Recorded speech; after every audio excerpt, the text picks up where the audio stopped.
everybody, and welcome back to a new video. I've got myself a new camera stand, so today I'll be doing a more different angled approach to my toy set showing off. As you probably saw from the footage, I went to a few toy shops today with my dad.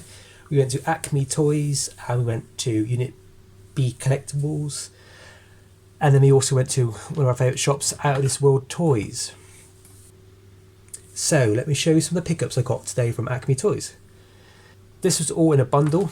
If you've ever been to Acme Toys before, you'll notice that they have toys everywhere, absolutely everywhere. And this cool guy is a Street Shark. I don't know his name, but it's got a really cool moving tongue action.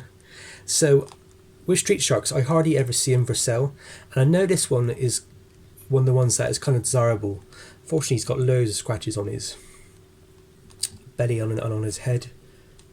And he's missing, I think it's a hat that goes on here. Somebody who would know way more about these things than me will tell you his name. I think his name's like something related to killer whales. But yeah, he's quite cool. He's very cool toy. These came out in the 90s. They did like a dinosaur version of these as well. I don't know much about them, but as always, I want to add more more to my knowledge of toys, so I picked this up to basically check it out.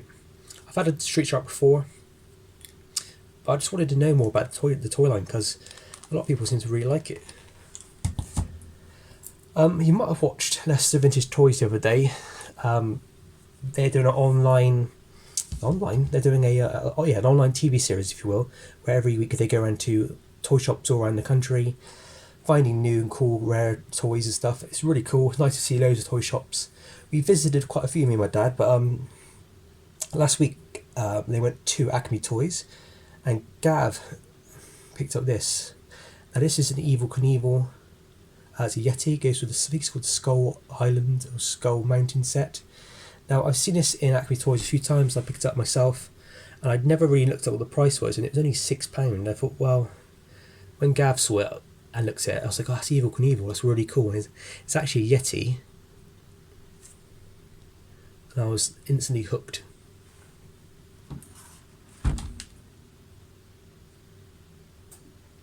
So yeah, he's a bit dirty, he's a bit grubby, but he's quite rare. Somebody's asking £45 for him on eBay in America, but he's not worth that much, because you can get a complete set for about £80.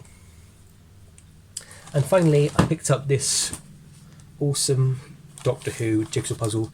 Now, if you don't know much about jigsaw puzzles, most toy lines, most TV shows, and popular films had a jigsaw puzzle series. Star Wars had millions. They're generally worth nothing, maybe £5 to £10. But the early Doctor Who ones from the 60s, starring William Hartnell or Patrick Troughton, those are going for hundreds and hundreds of pounds.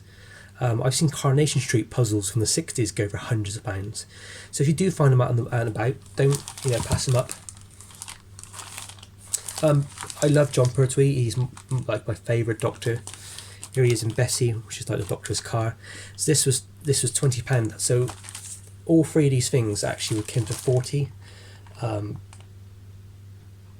which might sound a lot for you wouldn't pay this for a car boot sale, but my thought was, that's worth a bit more than what it says it is. I might just keep it for now, because I think he's really cool, and I'm in my display cabinet. If I can get 25 quid for him, then I've really only paid 15 for this and got a free Yeti. I don't know if this is complete. I've been told it is, but I don't know. These puzzles, like I said, they're going up in price. So when I saw this, this is the third Doctor. So in theory, if the 60s ones are more expensive, eventually these ones are going to go up in price as well. They are all over the price on eBay. You're talking maybe £10 up to like £50. So it's not a bad sort of price if it's complete. And there he is there on the back again. Some cool other shows. Is it Trumpton or Cambric Green at Wendy Miller? You've got a Magic Roundabout. So there's another pleasure product. That sounds a bit dodgy. Yeah, those are £40 for the lot. They originally came to like £48, and they just knocked it down to £40 for me, which is quite nice. And then I went to Unit B Collectables, and I saw this in the case. It's the very large Hulk Hogan figure. Now, I've been looking at buying one of these for a while. I saw one in box at Acme Toys, but they wanted like 160 quid for it, and I wasn't going to pay that because it's a bit too much. This one is nice. When you hold the string, it's a bit fast. You have to hold the string when you pull it back and forth. But it's in nice condition. It's got a few marks, but not bad. So I paid £30 for this. I'm going to give him a bit more of a clean up, so if I can get rid of these marks. But apart from that, I thought that was a really, really good price. He's in good condition. At the same place, behind the counter, they had this. This is the laser blade cycle. It's like a Batmobile cycle plane thing. It kind of expands like that. When I had this as a kid, so my brother was a bit of a Batman fan, and so was I, but my brother was really into it more than me. And so when we were kids, we sort of get Batman stuff, and this was one we both had. I think because it was quite cheap at the time. What's cool about it, it has its original inners. So this cost me £20 for this. So here it is here. Original sticker is still applied, and the bomb that goes underneath. Instruction sheet. And what's really cool, it comes with these kind of catalogues, and I love these. Loads and loads of really cool Batman stuff, Robin Hood, Swamp Thing, starting lineups, all the sporting stars, Michael Jordan and stuff, Beetlejuice. I'll try and make a video one day and go through these. There's some cool Bill and Ted stuff there. I think some of this Bill and Ted stuff, like maybe like the Grim Reaper, and I know Napoleon.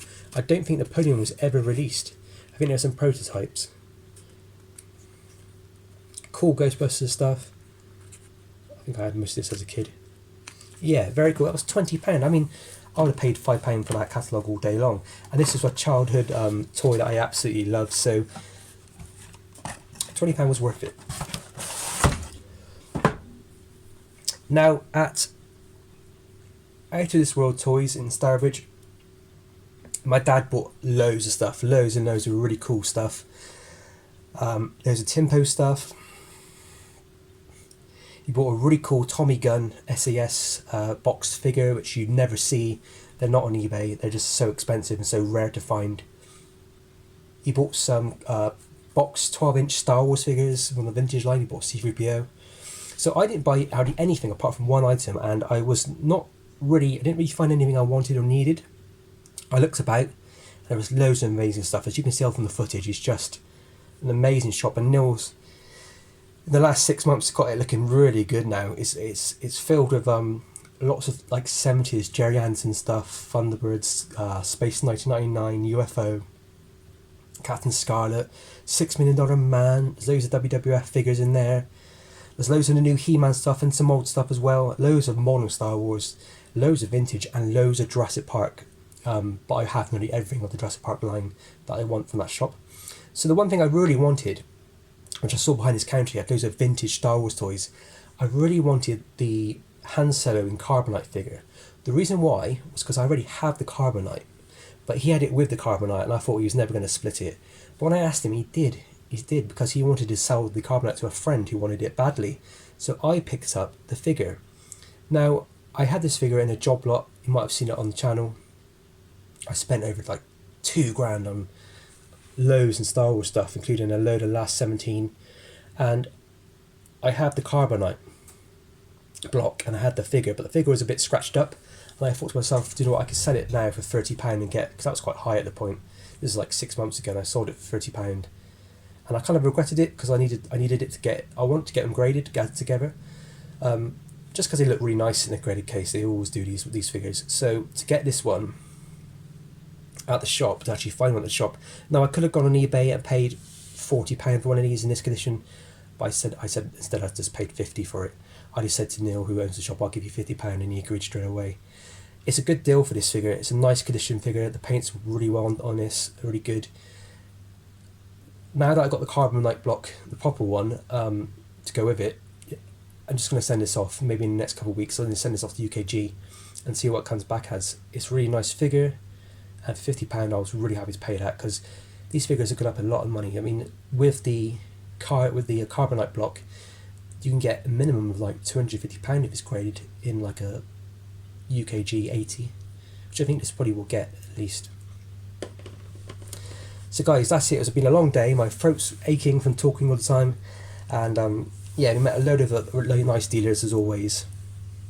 Acme Toys just rammed full of just like always rammed full of good stuff. Unit B Collectables. That shop just gets better and better and better. We found some really cool stuff in the cabinets. My dad found like a really cool Superman bubble bath set from like the 70s, I think.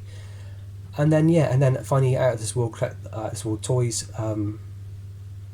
Yeah, you definitely need to go. It's in Stourbridge. You definitely need to go see that shop. It is literally amazing.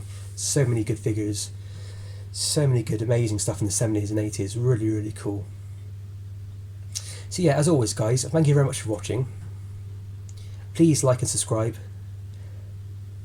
Stay safe and happy hunting.